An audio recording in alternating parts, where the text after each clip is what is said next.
Last week, the House passed H.R. 535, the PFAS Action Act. This legislation marks a critical step forward in addressing the public health crisis caused by so-called forever chemicals like PFAS.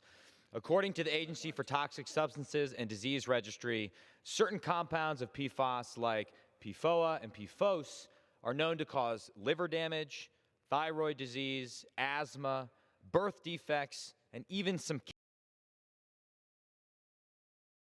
cancers. And unfortunately, for many in Northeast Wisconsin, this fight is personal and tragic.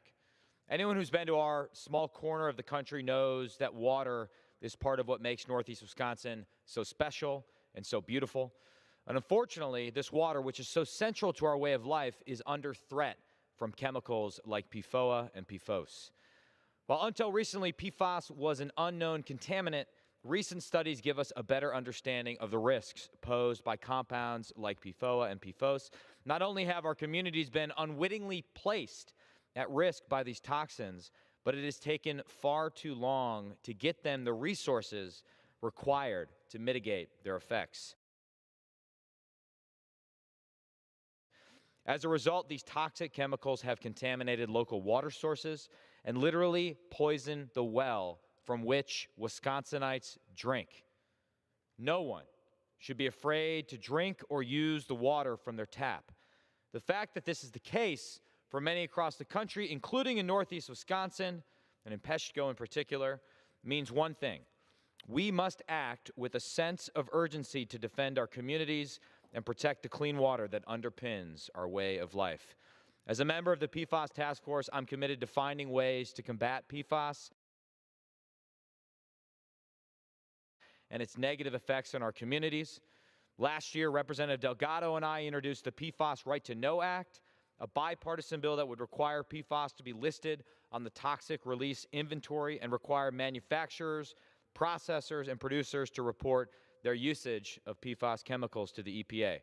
Signed into law last month as part of the 2020 National Defense Authorization Act, this bill provides communities with a better understanding of where these toxins come from so we can better combat their effects.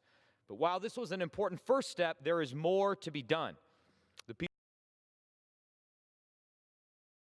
PFAS Action Act builds on last year's progress through a number of important provisions. It designates PFOA and PFOS as hazardous substances to ensure that all those responsible for contamination do their part to clean up and restore our waters and habitats.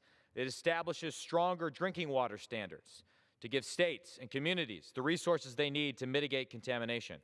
And it strengthens the Clean Water Act to include PFOS and PFOA as toxic pollutants. This legislation will be critical in protecting waters in Northeast Wisconsin and across the country for current and future generations. When it comes to the PFAS crisis, I just would simply argue, even to my own colleagues who may be skeptical of which direction we need to go or the need for the federal government to get involved, inaction is not an option. The PFAS Action Act is a thorough, comprehensive, and long overdue solution. And I want to thank Representatives Pallone and Dingell for their leadership, as well as my colleagues on both sides of the aisle for their hard work in protecting our water and our communities. And I thank again the gentleman from Texas, and I yield back to him.